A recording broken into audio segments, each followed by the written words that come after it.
समर्थ का शरणाग हो रंग होरी हो, भाई कदे न हो एकाज राम रंग होरी हो। ऋग्वेद मंडल नंबर 10 सूक्त 161 मंत्र 2 कबीर साहब के ऊपर खरा उतरता है। तो who is God? Kabir is God. और कितनी कथा सुनाऊं आपको इस समर्थ भगवान की। और कृष्ण जी की हम एक कथा गाया करते थे, उसने सुन सुन के भगवान मान लिया। तो कबीर साहब समझाया करते थे, कबीर साहब कहा करते थे, बंधन काटे विपत में, कठिन कियो संग्राम, चिन्नो रे नर प्राणिया वो गरुड़ बड़ो के राम। परमात्मा समझाया करते थे उसमें कि तुम श्री राम को भगवान बताते हो, और जब तुम्हारी कथा में है रामायण में कि श्री रामचंद्र जी को, रामचंद्र जी के ऊपर पूरी सेना के ऊपर नाग फांस का एक हथियार छोड़ दिया था। सारी की सारी सेना नाग फांस में आ गई थी, यानी इतने सर्प हो गए थे, सभी सेना को ऐसे हाथों से और चारों तरफ लपेट के बांध दिया था, इंक्लूडिंग लक्ष्मण एंड श्री राम। और ऐसे खड़े थे, ऐसा है हुए सारे यूं जैसे ईंख बांध दिया करें।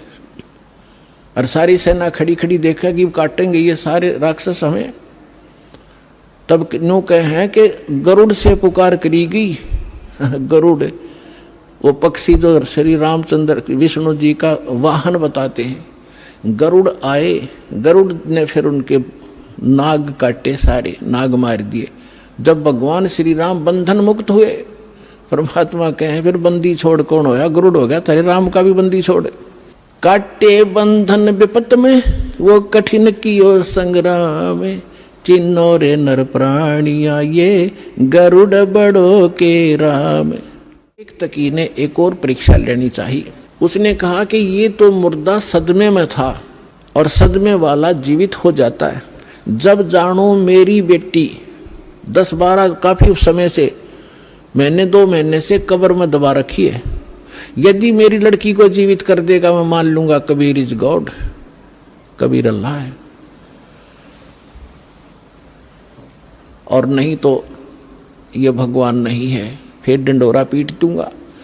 अब फिर चिंतित हो गया सिकंदर लोधी कि इसने तो कोई ना कोई सिर दर्द मेरा बना के ही रखना है। तब कबीर साहब को पता चला टेंशन का। तब कबीर साहब ने कहा कि ऐसा करो सिकंदर, इनसे कहो आप आसपास के अक्षेत्र में अनाउंसमेंट कर दो कि तीसरे दिन शेख तकी की बेटी कब्र से निकालकर कबीर जीवित करेगा, कबीर जी। अब सिकंदर जी को तो पता था कि जो कह दिया फाइनल। उसने तुरंत मुनादी करवा दी। 100 आसपास लाखों की संख्या में लोग एकत्रित हो गए जिस दिन मालिक ने समय रखा था। कब्र फुड़वा दी। सिकंदर शेख तकी खड़ा, सिकंदर राजा खड़ा, मंत्री खड़े और भी दर्शक बहुत गणे। उस कब्र को फोड़ दिया गया। बच्ची का शव उसके अंदर था, 12-13 साल की लड़की थी। अब परमात्मा ने कहा कि शेख तकी अब तू अजमा ले अपना जंतर मंत्र, कहीं फिर 5-6 नंबर बनावे। तो वहां उपस्थित सभी व्यक्तियों ने कहा जी अगर इसके पास कोई शक्ति होती तो अपनी बेटी ने कौन मिट्टी में दाब कर जाता, ये तो फेल है इस मामले में, आप दया करो। तब परमेश्वर ने कहा कि हे शेख तकी की बेटी जीवित हो जा। लड़की जीवित ना हुई। और शेख फिर कहा कि शेख तकी की बेटी जीवित हो जा, ना हुई। तो शेख तकी ने भंगड़ा पा दिया, नाचे कूदे, देखो ढोंगी का ढोंग पकड़ा गया। मुर्दे कभी जीवित होते हैं, ये तो क़यामत में होते हैं, क़यामत में होते हैं। उस नालायक व्यक्ति ने अपनी बेटी के जीवित ना होने का गम नहीं, कबीर साहब के हारने की खुशी मना रहा है। तो ये होते हैं साकेट प्राणी के लक्षण। सामने भगवान खड़ा और उसके साथ खसने लग रहे। परमात्मा ने तीसरी बार फिर कहा, वह फिर भी नहीं हुई। तो और ज्यादा जंप लगावे, कूदे, नाचे, डांस करे। परमात्मा ने कहा डट तजा बंडे ले, तू शांति करे। वो तो उसको दिखाना था उसकी नीचता जनता को कि ये अपनी बेटी को जीवित कराने में खुश नहीं है, ये तो कबीर जी को हराने में खुश है। ऐसा साकट व्यक्ति है। उसी समय परमात्मा ने कहा कि हे जीवात्मा, जहां भी है तू कबीर हुक्म से वापस आ और इस बेटी के शव में प्रवेश कर। बेटी वापस आ। 2 सेकंड के अंदर लड़की जीवित होकर मालिक के चरणों में दंडवत प्रणाम किया। बोलो सतगुरुदेव।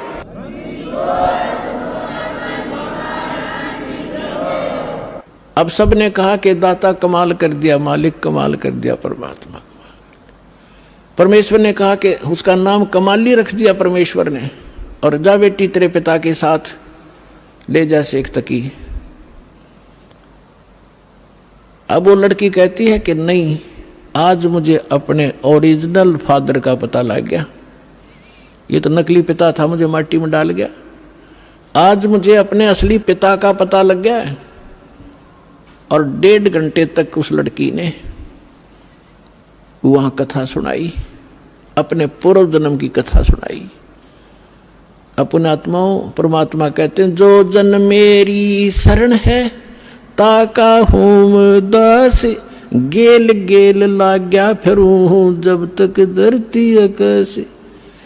अब ये जो पिछली पीढ़ी का समय अब चल रहा है, और जितने पुण्यात्मा श्रद्धा से नाम लेंगे ये तो पार होंगे ही होंगे। ये तो करोड़ों की संख्या में, लाखों अरबों की संख्या में पार होंगे।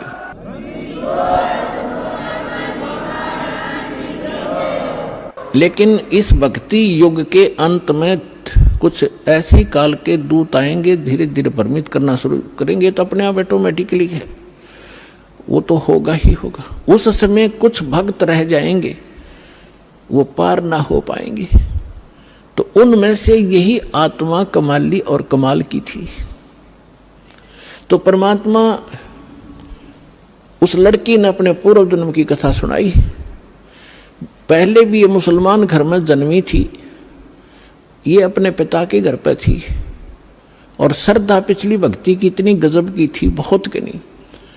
और वहां परमात्मा, जब ये लड़की चारा लेने के लिए पशुओं का खेतों में गई हुई थी, वहां भगवान मिले थे कबीर जी जिंदा महात्मा के रूप में।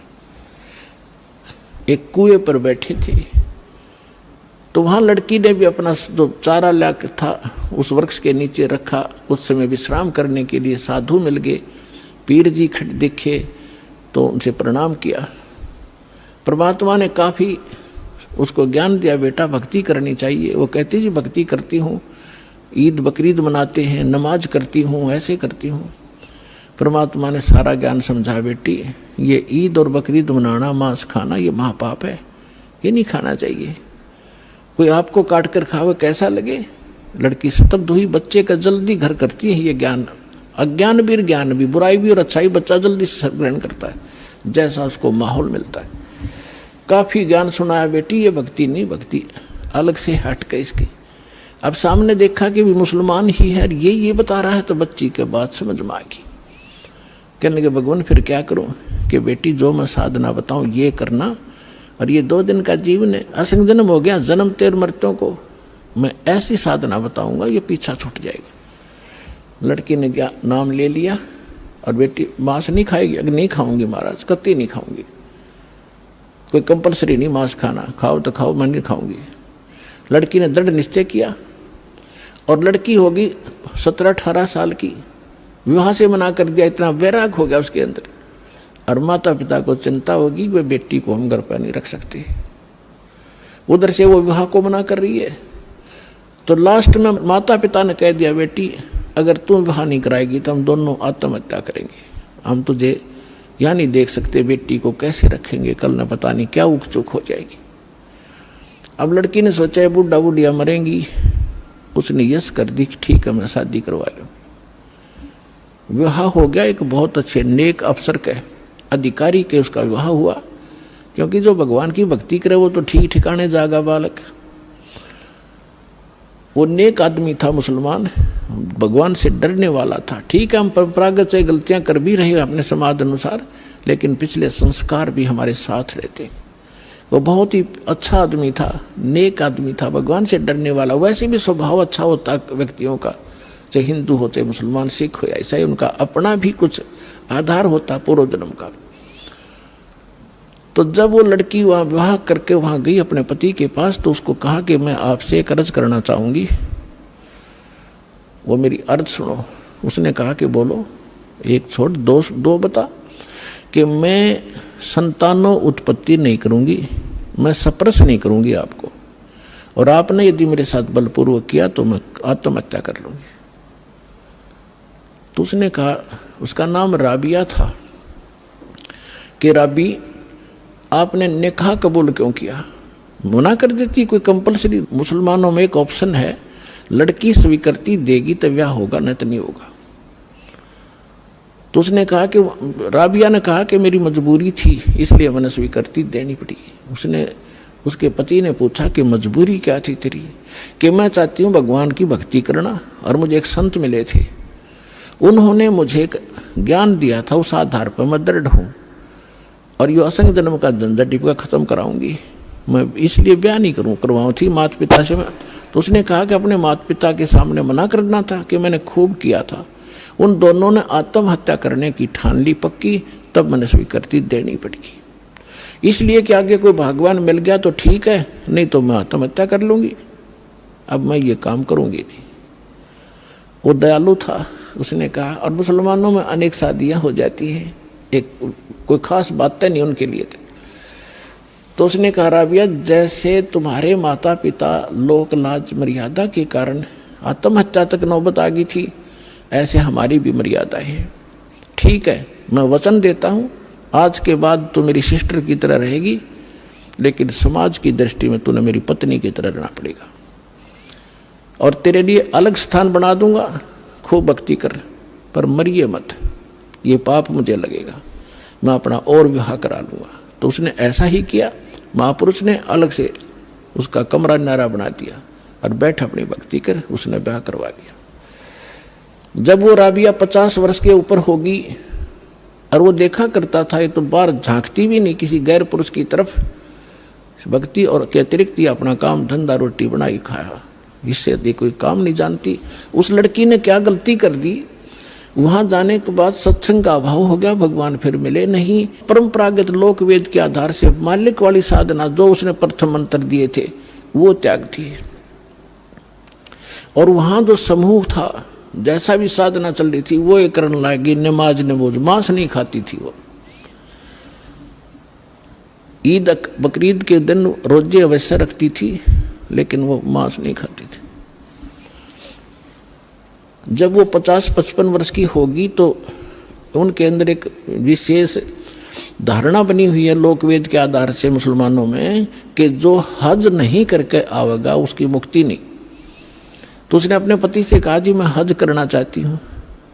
उसने कहा, जाओ, बहुत खुशी की बात है, आपका तो उद्देश्य यही है, अभी कल्याण हो किसी तरह, आपके लिए कोई ऊंट की सवारी का प्रबंध कर देता हूँ। उसने कहा नहीं। राबिया ने कहा, नहीं मैं पैदल जाऊंगी, श्रद्धा से जाऊंगी, और भी बहुत से ली जा रही हैं, और भी बहुत से लोग जा रहे हैं, मैं उनके साथ चली जाऊंगी। अच्छा जाओ फिर। अब वो चल पड़ी, अपने आत्मा देखते जाना, इसका रिजल्ट क्या है भक्ति का। हमने आज तक छोटे मोटे चमत्कार किसी के देख लिए, उसी को सिद्ध और महात्मा और भगवान मान लिया, ये अध्यात्म ज्ञानहीनता थी।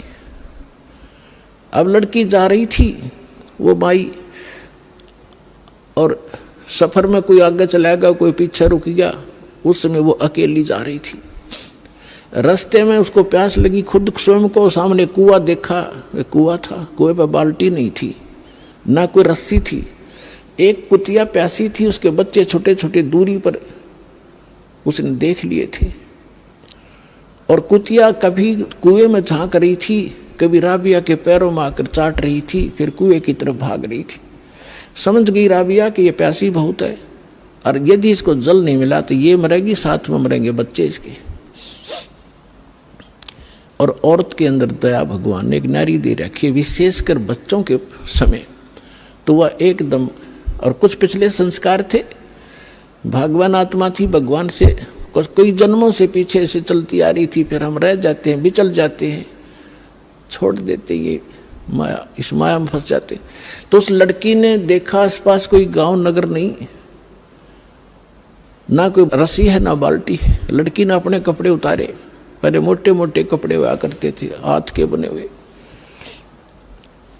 अपना कपड़ा उतारा, चुंदड़ी, और उसको अपने बाल पाड़े। एक दो चार बाल पाड़ के देखियो कितना दर्द होगा। लेकिन उस परमार्थ में उस बेटी ने एक नहीं देखा, फटाफट अपने सारे बाल पाड़ कर रस्सी बनाई लंबी। बहुत लंबी रस्सी बनानी पड़ी क्योंकि पानी गहरा था। बांध कर उसने अपनी बात कपड़ा और उसके अंदर पानी में भिगोया, और बाहर एक मटका टूटा हुआ पड़ा था, उसका पात्र था आधा, उसमें निचोड़े कुतिया साथ साथ पीवे। वह कुतिया छका दी, अपने बाड़ बूढ़ खून खान निकला था उसको पूछ पाछ के, और चालन की तैयारी करी थी। उधर से वो मक्का एक स्ट्रक्चर, एक मंदिर न्यों का न्यों उठ गया जहाज की तरह, और उस कुएं के साथ में आग लग गया, जैसे प्लेटफार्म पर गाड़ी लग जाती है, रेलगाड़ी। अब उसने देखा, उसने जाना ही मक्का में था, उसने सोची तो पहुंच गई मक्का, फट मक्के में प्रवेश किया। फिर वहां से उठा, वहां के लोग दे हैरान है, मक्का गया कहाँ। उस समय एक अब्राहिम अधम नाम, सुल्तान नाम का एक व्यक्ति था। वो अपने पूर्व जन्म में भी संस्कारी था, ऐसे ही भगवान का ही वो पिछला संस्कारी था। और उसने भी उसको भी उस जन्म में परमात्मा कबीर जी मिले थे, जिंदा महात्मा के रूप में उसको भी ज्ञान दे रखा था। और वो सुल्तान अधम वाली आत्मा, सुल्तान अधम तो वो आगे आके बना है, वही आत्मा उस मक्का में गई हुई थी मुसलमान होने के नाते, कि वहाँ के लोगों को समझाऊंगा कि ये साधना गलत है। तो वहाँ वो प्रचार कर ही रहा था बैठ के, तो लोगों ने पूछा ये मक्का कहाँ गया। तब अधम सुल्तान ने कहा, उस आत्मा ने कहा कि मक्का नहीं मकाम, और गया रांड के लेन को नो कह अधम सुल्तान। अब सुल्तान अधम तो ये कह रहा है कि एक रांड को लेने गया, निकम्मी औरत को।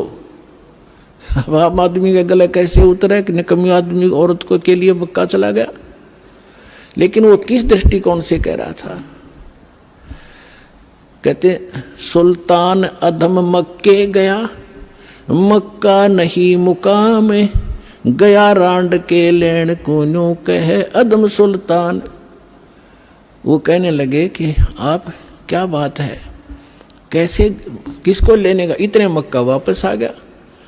उसमें वापस आया तो वो लड़की जिसके सिर पर बाल नहीं, सारी कहानी उसने बताई, और देखने वाले भी आसपास निकट इकट्ठे हो गए थे, कैसे हो गया। वो भी मक्के में चढ़ लिए साथ में। तो आकर जब उसने पूछा कि क्या कारण हुआ, उन्होंने सबने मिलकर बताया कि ऐसे ऐसे इसने एक कुतिया और उसके बच्चों की जान बचाई, बाल पाड़ कर रस्सी बांट के पानी पिया, और ये उद्देश्य लेकर यहाँ आ ही रही थी, तो भगवान ने इसके लिए मक्का ही भेज दिया। तो इतनी प्रशंसा की पात्र बन गई पूरे मुसलमान धर्म में कि भक्ति हो तो राबी जैसी, भक्ति हो तो राबी जैसी, जिसके लिए मक्का भी उठकर चला गया। लेकिन क्या इससे मोक्ष था उसका? फिर अब्राहिम सुल्तान से पूछा कि आप इसको ऐसी निकम्मी लड़की क्यों कह रहे थे, इसने तो ऐसा कुर्बानी कर दी जिसके लिए मक्का चला गया, उसको आपने कैसे कहा ये निकम्मी लड़की है? तब अब्राहिम सुल्तान वाली आत्मा ने कहा कि यह निकम्मी है, इसको भगवान मिले थे जिंदा महात्मा के रूप में, इसने वह भक्ति छोड़ दी, ये डलेड हो रही है, इसलिए निकम्मी है। उसके बाद राबी ने बताया कि फिर मेरा जन्म वो मृत्यु होगी, वहां मेरी प्रशंसा हो रही है, अगला जन्म मेरा एक बांसुरी का हो गया। एक बांसुरी नाम की लड़की बनी मैं, और गाने गा गा के इतनी सुरीली आवाज से पर धार्मिक भगवान की शब्द सुनाया करती थी, बहुत प्रसिद्ध होगी। और वह भी फिर वृद्ध हुई जब मक्के में गई। अब मक्के में जाकर उसने पता था कि जो मक्के में मरता है, ऐसा ज्ञान सुन रखा था लोक वेद से, वो सीधा भिष्ट जाता है, स्वर्ग में जाता है, हेवन में जाता है। लड़की ने सोचा हेवन के लिए तो ये सारा कुछ कर रहे हैं, और मक्के में मरने से हेवन मिलता है, स्वर्ग मिलता है, तो वहीं कर्द से अपनी तलवार से गर्दन काट दी, मक्के में चढ़ा दी। सबको वाह वाह की पात्र बन गई। कि भक्ति हो तो बंसुरी जैसी, बंसुरी तो गई सीधी भिष्ट में, सीधी स्वर्ग गई है, तो इसने मक्के में शीश चढ़ा दिया। फिर बताती है कि मैं कहाँ गई, अगला जन्म मेरा एक वैश्या का बना, मैंने अपने खूब कर्म फोड़े, वो मेरा जन्म फिर समाप्त हुआ। अब मेरी आयु 12 वर्ष की मनुष्य जीवन की शेष थी, मानव शरीर की। और ये भी वहां धर्मराज के दरबार में जब मैं गई हुई थी, वहां मुझे पता चला, धर्मराज ने बताया कि ऐसे ऐसे तुझे कोई संत मिला था, वो साधना तूने 4 वर्ष की थी। हाँ जी, 4 वर्ष की थी, उसके कारण तुझे ये इतने मनुष्य जीवन मिले हैं। अब तेरा मनुष्य जीवन शेष नहीं है, अब तू पशु योनि में जाएगी, कुछ दिन इंतजार कर, तेरा नंबर आते ही वहां ठोक देंगे तुझे। तो उसने बताया कि ये आज परमात्मा खुद पहुंचे वहां पर और धर्मराज के सामने वकालत करी वकील बन के कि ये मेरी भक्तनी थी, पिछले जन्म में मेरी साधना कर रखी है, इसको छोड़ तू अकाउंट नहीं ले सकता। धर्मराज ने हाथ जोड़ लिए और इनको वापस दे दी मेरी आत्मा। मैं यहाँ खड़ी हूँ। लोगों, ये भगवान आए हैं, ये अल्लाह अकबर है, आँख खोल लो, शरण ले लो। लाखों लोगों ने कबीर साहब की शरण ली। बोलो सतगुरुदेव।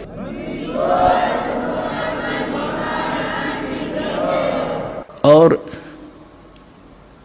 उस लड़की ने कहा, मैं आज से अपने पिता के साथ रहूंगी, मेरा जीवन शेष नहीं था। आज इस दाता ने मेरे को मनुष्य जीवन अपनी शक्ति से एक्सटेंड किया है। समर्थ का शरणाग हो, रंग होरी हो, भाई कदे न हो काज, राम रंग होरी हो। ऋग्वेद मंडल नंबर 10 सूक्त 161 मंत्र 2 कबीर साहब के ऊपर खरा उतरता है। तो who is God? Kabir is God. और कितनी कथा सुनाऊं आपको इस समर्थ भगवान की।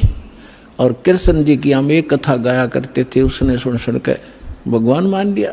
तो कबीर साहब समझाया करते थे, कबीर साहब कहा करते थे, बंधन काटे विपत में, कठिन कियो संग्राम, चिन्नो रे नर प्राणिया, वो गरुड़ बड़ो के राम। परमात्मा समझाया करते थे उसमें कि तुम श्री राम को भगवान बताते हो, और जब तुम्हारी कथा में है रामायण में कि श्री रामचंद्र जी को, रामचंद्र जी के ऊपर पूरी सेना के ऊपर नाग फांस का एक हथियार छोड़ दिया था। सारी की सारी सेना नाग फांस में आ गई थी, यानी इतने सर्प हो गए थे, सभी सेना को ऐसे हाथों से और चारों तरफ लपेट के बांध दिया था, इंक्लूडिंग लक्ष्मण एंड श्री राम। और ऐसे खड़े थे, ऐसा है हुए सारे, जैसे ईंख बांध दिया करें। और सारी सेना खड़ी खड़ी देखा कि काटेंगे ये सारे राक्षस हमें। तब नो कहे हैं कि गरुड़ से पुकार करी गई। गरुड़ वो पक्षी जो श्री रामचंद्र विष्णु जी का वाहन बताते हैं। गरुड़ आए, गरुड़ ने फिर उनके नाग काटे, सारे नाग मार दिए। जब भगवान श्री राम बंधन मुक्त हुए, परमात्मा कहे फिर बंदी छोड़ कौन होया? गरुड़ हो गया, तेरे राम का भी बंदी छोड़। काटे बंधन विपत में, वो कठिन कियो संग्राम, चिन्नो रे नर प्राणिया, ये गरुड़ बड़ो के राम। भाई जो गुरु वचन पे डट गे, रकट गे फंद 84 के, कट गे फंद 84 के, रकट गे फंद 84 के। भाई जो गुरु वचन पे डट गे, रकट गे फंद 84 के। वस्तु मिली ठोर की ठोर, मिट गई मन पापी की दौड़,